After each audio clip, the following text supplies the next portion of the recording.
Salut les Topiens et bienvenue à Hong Kong Disneyland. C'est pas tous les jours qu'on découvre un nouveau parc Disney et je voulais absolument y aller cette année puisque vous savez, c'est l'ouverture du World of Frozen qu'on a déjà testé dans la vidéo précédente. Et on est aussi dans un parc vraiment particulier ici parce que c'est le parc le plus mal aimé de la Walt Disney Company, enfin en principe, puisque depuis quelques temps, il subit une grande transformation jusqu'à l'ajout du World of Frozen qui a ouvert cette année. Un parc que j'ai vraiment très hâte de découvrir.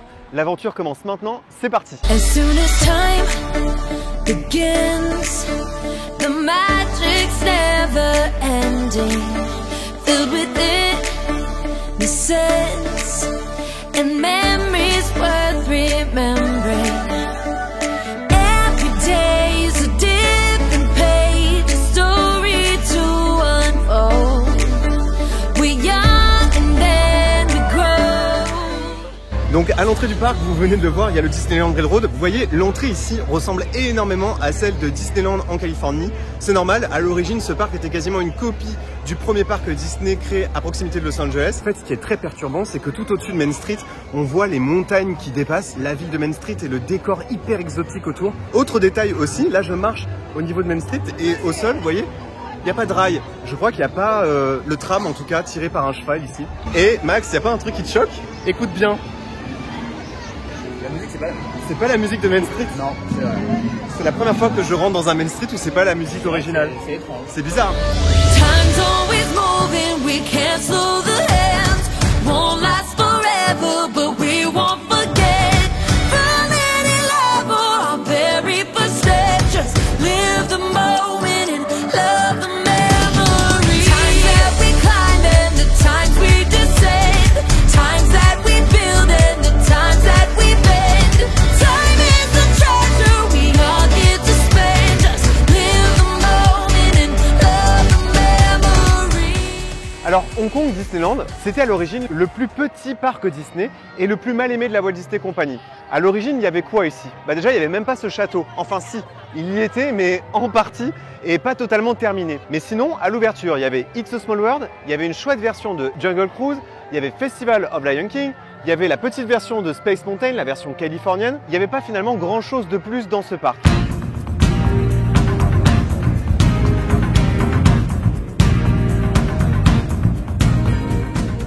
Alors là je suis en folie, on est dans Adventureland et on va tester Jungle Cruise. C'est paraît-il l'un des meilleurs Jungle Cruise.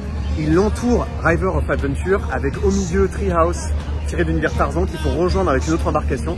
Et c'est paraît-il aussi un Jungle Cruise avec plein d'effets supplémentaires. Il est paraît-il un peu plus grandiose que ses aînés. Et comme vous le savez, moi je suis un grand fan de Jungle Cruise. J'aime énormément la première version de Adventureland imaginée par Walt Disney. J'adore ce côté un peu humoristique, cette vision complètement idéalisée de l'exotisme et de la jungle.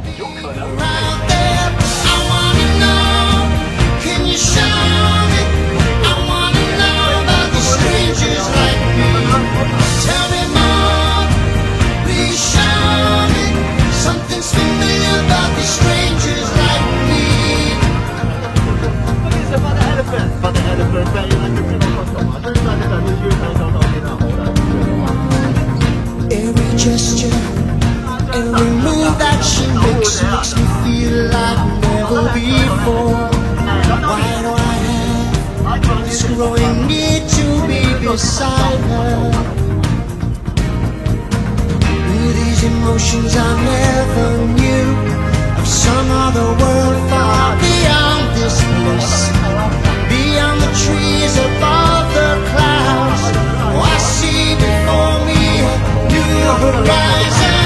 I wanna know, can you show me? I wanna know about these strangers like me. Tell me more, please show me. Something's familiar about these strangers like me. Alors on sort de Jungle Cruise, et en fait Jungle Cruise ici c'est plutôt Cars Road Trip Catastrophe Canyon quoi, que j'ai beaucoup aimé. Alors je savais que c'était l'un des meilleurs Jungle Cruise et effectivement c'est un des meilleurs. Il faudrait rajouter les scènes de fin en fait dans la version américaine pour que la version américaine prenne une sorte de seconde jeunesse, mais l'attraction est oufissime et c'est marrant de passer à côté du Treehouse. Il y a aussi le Railroad à un moment donné qui passe, donc quand vous êtes dans le Railroad vous avez une vue sur Jungle Cruise, c'est aussi unique.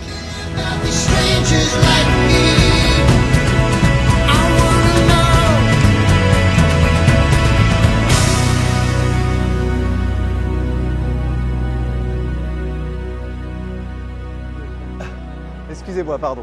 À partir du milieu des années 2010, la Walt Disney Company commence à gagner un peu plus d'argent. L'occasion pour l'entreprise de remettre un peu d'argent à Hong Kong Disneyland en rajoutant des hôtels et des expériences. C'est le début de la grande transformation qui amènera jusqu'à l'ouverture du World of Frozen. Ils ont d'abord commencé par l'ajout de Toy Story Land qu'on avait eu quelques années ou quelques mois avant et qu'ils ont eu ensuite juste après. Après, il y a eu l'ajout d'une zone que j'adore, une sorte de Frontierland, mais qui est un peu plus tourné sur l'univers des Grizzlies avec l'ajout d'un coaster qui reprend le concept du train de la mine, mais avec un petit peu plus de sensations, un coaster qui repart en arrière à un certain moment. Et puis arrive la meilleure période, l'arrivée de la zone Mystic Point avec le fameux Mystic Manor.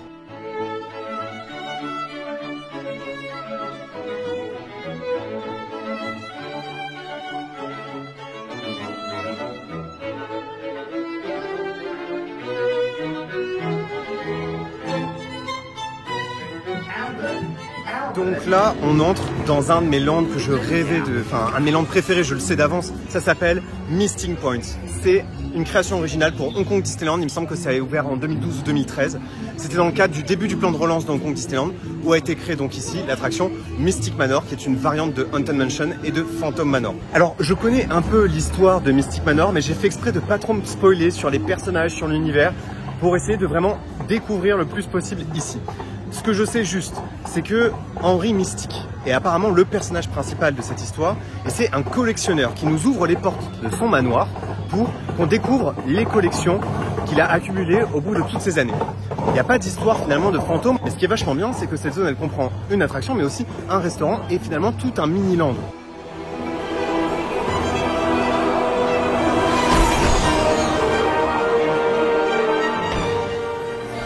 Donc ça c'est la Société des Explorateurs.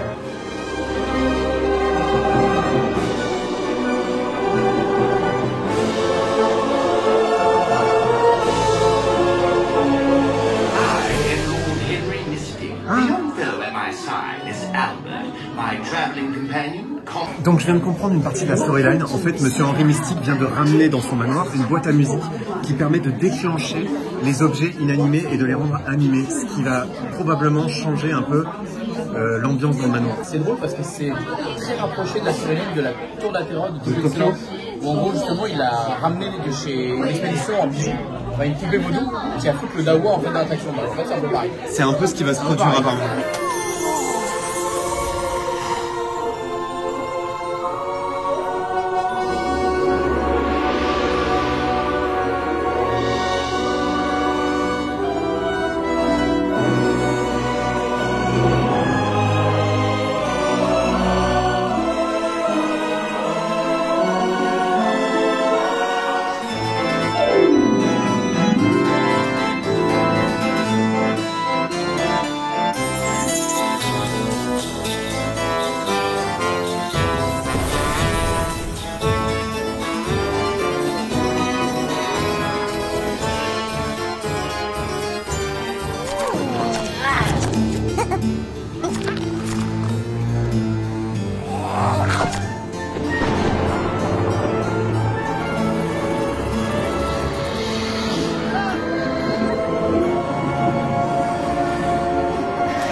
On sort à l'instant de Mystic Manor et comment vous dire, là j'en ai encore la tête tout retournée tellement c'est trop bien. Donc cette boîte à musique qui va sommer la zizanie dans le manoir et qui fait que le singe va se retrouver dans plein de galères. Tout ce qu'a accumulé Henry Mystic prend vie sous nos yeux Et ce qui est vachement bien, c'est qu'on est donc un groupe de véhicules en trackless, mais une fois à l'intérieur du ride, les véhicules sont séparés et on vit notre aventure de manière individuelle jusqu'à ce que tous les véhicules se retrouvent pour un final hyper grandiose et un espèce de scénario hyper catastrophe. Et en fait, tout le manoir se retrouve détruit. Enfin, j'aime la montée des périls en fait dans l'attraction jusqu'à une scène finale. Et puis j'étais surpris, je pensais que c'était une attraction qui faisait pas du tout peur. Alors bien sûr, ça fait pas peur, mais ça fait quand même beaucoup plus peur que Haunted Mansion et Phantom Manor. Je m'explique. Il y a quelques effets dans la salle, comme des effets de vent, parfois la lumière s'éteint. Il y a des audio animatronics qui sont vraiment impressionnants. C'est fait sur un ton humoristique. Enfin bref, j'ai adoré.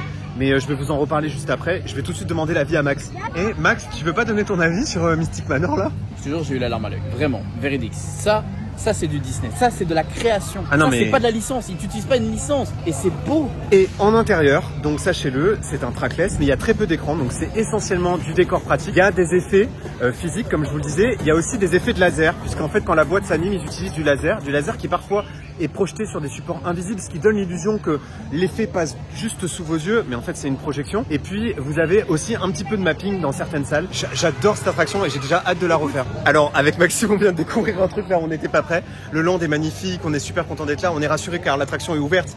Ah, ça se voyait pas au début, hein. Je crois que la façade de l'attraction est en réhab. Donc on pourra pas faire de photo devant Mystic Manor. Alors par contre, ce qui est fou, c'est qu'ils réhab l'attraction. Ils font une réhab sur l'attraction tout en la laissant ouverte. J'ai compris aussi quelque chose, c'est que Henry Mystic fait partie de la société des explorateurs. Vous savez, cette société qui relie tous les parcs Disney. Par exemple, chez nous, ça va être le Colonel Hattie. Ça va être aussi l'attraction Jungle Cruise dans plusieurs parcs Disney. Et puis ici, en fait, c'est Mystic Point, Mystic Manor. Donc on prolonge l'expérience Mystic Manor en allant dans l'Explorer Club restaurant, le restaurant de la société secrète des explorateurs Disney. Et donc il y a plusieurs zones ici dans ce restaurant. Il y a une zone asiatique, il y a une zone indienne, je crois qu'il y a une zone marocaine et égyptienne. Voilà, marocaine et égyptienne. Ah, et africaine. Et je vois une zone russe aussi au bout. Russe, oui. Ouais, incroyable comme endroit, truffé de détails, de concept art et de décors incroyables. Alors clairement, une de mes salles préférées, c'est la zone égyptienne avec le sarcophage là. C'est incroyable, c'est aussi bien sûr une référence à ce qui se passe dans l'attraction. Là, vous avez ici une lettre de Monsieur Henry Mystic qu'il a écrit au professeur Patel, une lettre de remerciement pour l'avoir reçu en Inde.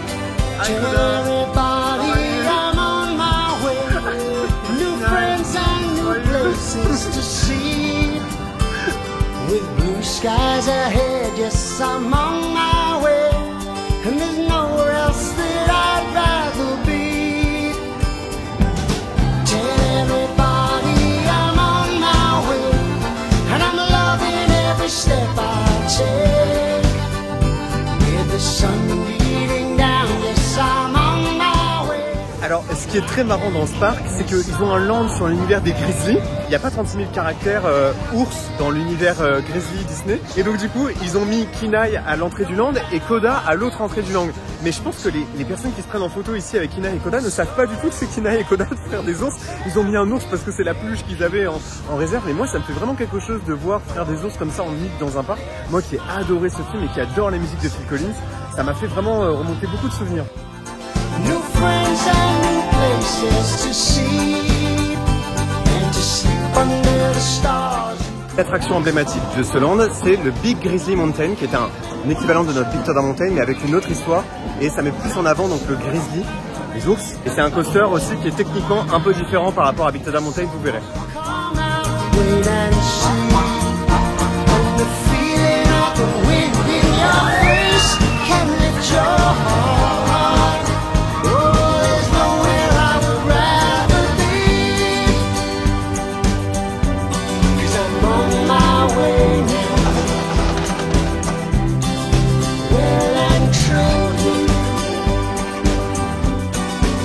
On my way now.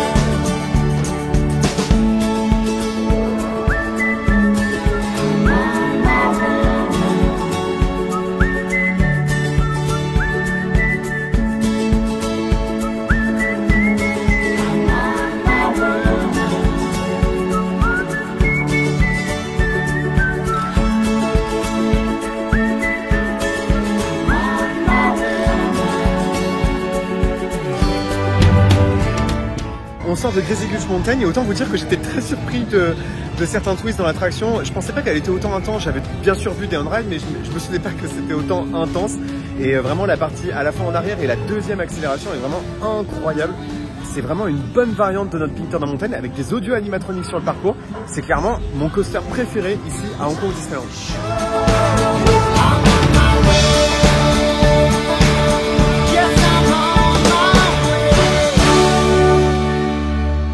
Tomorrowland, donc le Tomorrowland ici qui est un mélange du Tomorrowland du Magic Kingdom et du Tomorrowland californien. Le Space Mountain d'ici est une copie du Space Mountain californien d'après ce que j'ai compris. Donc c'est 2 places côte à côte et c'est à peu près le même tracé, la même histoire. Vous avez ensuite tout un univers Marvel, donc qui s'appelle la Stark Expo qu'on va aller découvrir après. Et donc le Space Mountain n'est pas du tout placé de la même façon. En principe le Space Mountain en Floride, il est placé tout au fond du land. En Californie, il est plutôt sur la droite. Et ici, en fait, il est sur la gauche quand vous entrez. Et donc, vraiment côte à côte avec le château. C'est un peu particulier. Et j'ai vraiment très hâte de le tester. Il faut savoir qu'ici, les attractions à sensation sont pas tellement populaires. Et donc, il n'y a que 5 minutes. Allez, c'est parti, on y va.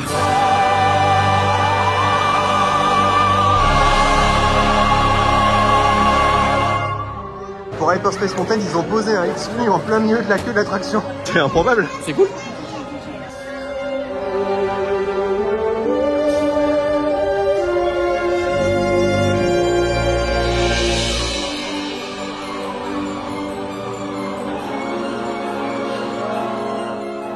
Donc là on sort de Space Mountain, donc qui est vraiment identique pour moi à la version californienne, enfin je crois vraiment que c'est la même. Et pour le coup comme j'avais fait Hyperspace, c'était la même histoire, les mêmes effets, vraiment à quelques détails près c'est pareil. C'est toujours aussi tape-cul, mais je crois que je préfère quand même cette version à celle de Floride.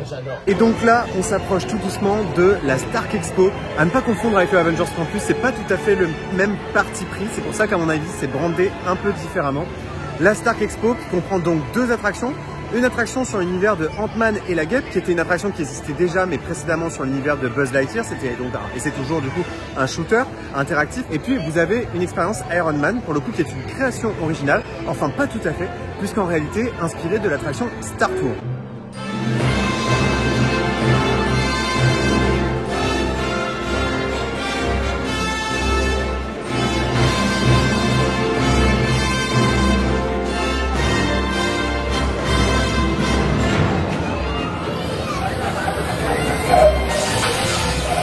Ce que j'adore dans cette file d'attente, c'est que toute l'histoire de la Stark Expo est expliquée à travers les années.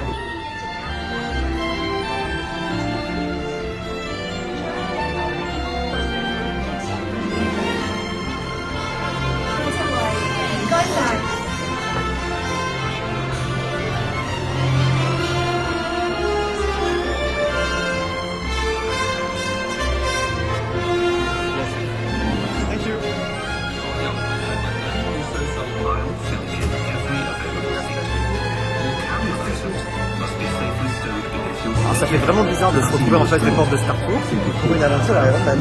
C'est quand même un peu étonnant.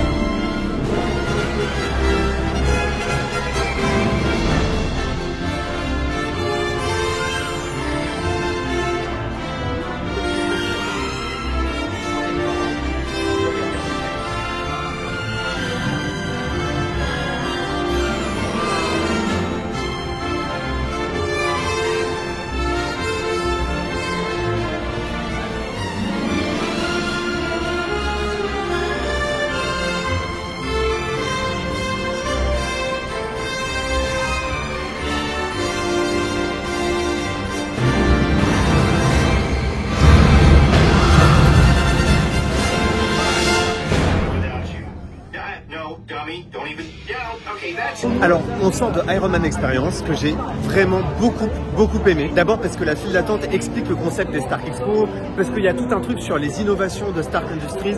On est vraiment là dans l'ambiance de la Stark Expo, des foires internationales, des expositions universelles. Et puis, le fait qu'on se retrouve dans une attraction Star Tour, mais qui a été twistée sur l'univers d'Iron Man, je trouve ça très sympa. Le film était très fun et puis après il y avait une sorte de course-poursuite dans la ville d'Hong Kong et j'adore la ville d'Hong Kong et ça m'a donné envie de la revisiter. Vraiment une expérience que je recommande. En revanche, le reste du land, c'est-à-dire Stark Expo, est pas très joli, pas très bien thématisé, assez peu de personnages. Je trouve quand même que notre Avengers Campus est plus vivant, plus fini. On va terminer notre visite de la Stark Expo en allant faire Ant-Man et la Guêpe qui là pour le coup était une attraction qui existait déjà. Ouais. C'était Buzz Lightyear mais qui a été donc remplacé pour accueillir cette attraction sur l'univers de Ant-Man et la Guêpe. C'est donc un shooter interactif dont je n'ai vu aucune image. C'est une des rares attractions que j'avais pas benchmarké avant de venir, c'est dire à quel point je m'en foutais de la partie Marvel, mais j'ai quand même hâte d'aller voir ça.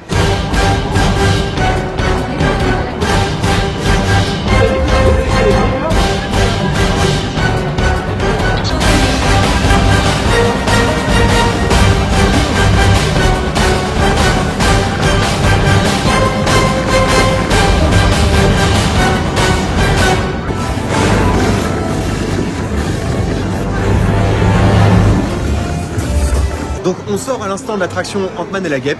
Alors franchement, la rethématisation est très réussie. On reconnaît pas vraiment les anciens décors de Buzz Lightyear. On est réduit à la taille d'une fourmi ou d'une guêpe pour aller dans les circuits d'un ordinateur et aller vaincre les grands méchants. À un moment donné, j'ai cru reconnaître le logo de Hydra. Franchement, l'attraction était super sympa. Les cibles étaient beaucoup plus faciles à atteindre, le mouvement était beaucoup plus intuitif et lorsqu'on valide une cible, ça valide bien correctement et de manière cadencée sur notre gun. Ok, peut-être que vous faites un meilleur score, mais votre collègue a tiré 50 moins de fois que vous et finalement il est pas si éloigné en score, donc ça permet d'augmenter votre ratio. Il y a plusieurs catégories de cibles et donc il y a beaucoup d'écrans, ce qui permet de beaucoup rythmer l'attraction. En revanche, il n'y a pas du tout d'audio animatronics et je trouve des décors un chouïa répétitifs puisqu'on est dans des circuits d'ordinateur.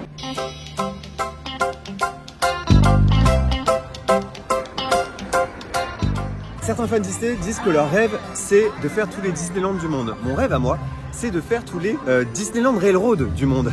Et ici, il y en a un Hong Kong Disneyland. D'ailleurs, il n'existe pas à Shanghai Disneyland. À Shanghai, c'est seulement une gare. Ici, le Hong Kong Disneyland, il est considéré comme étant le plus mal aimé des fans Disney, très peu apprécié. D'ailleurs, il roule au diesel, donc il fait un vieux bruit de voiture. Et il n'a pas exactement la même taille, il y a moins de locomotives. Il a un parcours aussi moins grandiose. Il offre néanmoins quelques beaux points de vue sur Jungle Cruise, sur la zone Grizzly, dans Mystic Point aussi. Et puis, une partie des voitures est teintée parce que, en fait, le parcours du railroad se fait notamment en backstage, donc pour pas que les visiteurs le voient, on n'a qu'une vue possible et c'est celle qui donne sur le parc. Oui, on est assis devant en fait. Enfin, face. Ouais, on est assis face au parc. Marche vers là-bas. Ah oui, c'est parti. I'm walking right down the middle of Main Street, USA. It's the heart of America, the heartbeat of a holiday. The place was made with a magical plan, and just around the corner is a fantasy land. I'm walking right down the middle of Main Street, USA. I hear the music playing from the old-time ragtime band. I feel the whole place swaying with the people from across the land. You see the greatest smiling faces up and down the street. It's remarkable how friendly all the people can be. I'm walking right down the middle of Main Street, USA. Tell your mother she's not to worry, 'cause no one's rushing, there's no big hurry. You're never alone or left out in the cold. There's always someone there. Donc ça y est, on sort du Railroad et je vous le confirme, il s'agit bien du pire Disneyland Railroad que j'ai jamais fait. Mais je sais pas, ça m'a quand même fait plaisir de le faire. Il offre un point de vue néanmoins assez sympathique sur Jungle Cruise. Vous vous souvenez de Push à Disneyland Paris? Moi j'ai connu Push à Disneyland Paris, c'était dans Backlot, à proximité de Rock'n'Roller Coaster et d'Armageddon. Il y avait une poubelle parlante. Et maintenant tout le monde se fascine pour la poubelle de Hong Kong Disneyland. Mais en fait, ce n'est que la descendante de Push à Disneyland Paris. Regardez là, elle se balade dans Fantasyland, à défaut de trouver Esmeralda et Pocahontas, mais on a trouvé la poubelle, la plus célèbre des poubelles de parc. D'ailleurs, suivez le compte Instagram Poubelle de Parc, parce que je vais la notifier et je vais lui envoyer la vidéo de la poubelle. Alors, parmi les attractions d'ouverture du parc, il y a bien sûr It's a Small World. Ici, un Small World qui, me semble-t-il, est assez proche de la version californienne et parisienne. Allez, à une exception près, le Railroad ne traverse pas It's a Small World. Donc c'est parti pour découvrir It's a Small World version Hong Kong Disneyland.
Là, on sort à l'instant de It's a Small World et je vous avoue, c'est la surprise pour moi. Je pensais que c'était que à Tokyo et en Californie qu'il y avait les personnages Disney dans l'attraction. Peut-être que j'ai confondu alors que je me suis mélangé. Il y a les personnages Disney qu'on doit trouver un peu partout sur le parcours. Il y a Cendrillon, il y a Lilo et Stitch, il y a aussi Aladdin. D'ailleurs, on entend un peu la mélodie de Ce rêve bleu. Il y a aussi Toy Story. Enfin bref, moi, je milite, et vous le savez, je le dis sur la chaîne depuis des années, pour l'intégration des personnages Disney dans It's a Small World. C'est beaucoup plus rigolo de les retrouver un peu partout. Et puis surtout, tant qu'ils conservent l'apparence d'une poupée, pour moi, ils sont complètement inclus dans l'histoire, surtout que, évidemment, ils sont rattachés à leur zone géographique. Et c'est une version que j'ai vraiment adorée, qui était particulièrement longue. J'ai vraiment trop aimé ce petit Small World, c'est un de mes préférés en fait. Time's always moving, we can't slow the hands. Won't last forever, but we won't forget the journeys we faced and the dreams that we kept.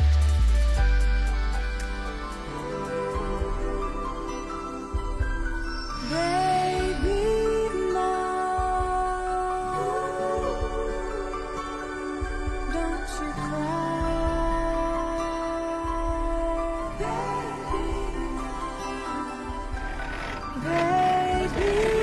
Ah voilà. Et là, quand il fait ça en fait, réponse apparaît à la fenêtre.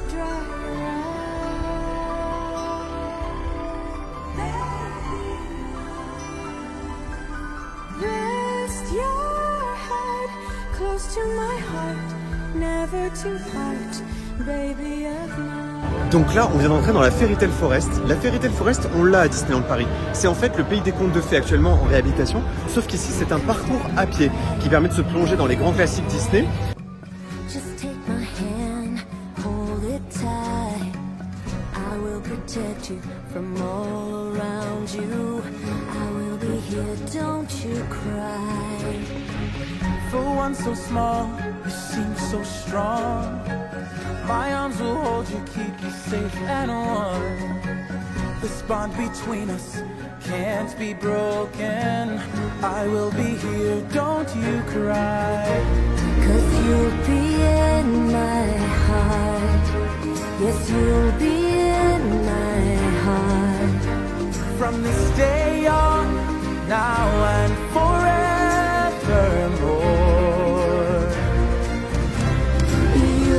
On sort à l'instant de Festival of Lion King, c'était oufissime. Alors c'est vrai qu'en Floride, le spectacle est beaucoup plus ancien. Il date de 1995, si je dis pas de bêtises. Ici, il a ouvert en 2005 ou 2006. Et j'ai adoré parce qu'il y a une trappe au centre, il y a des effets supplémentaires. Les chanteurs ont pas de micro-main, donc ils sont plus libres de leurs mouvements. Les sharks ont plus de mouvements. Enfin bref, j'ai trouvé ça trop cool.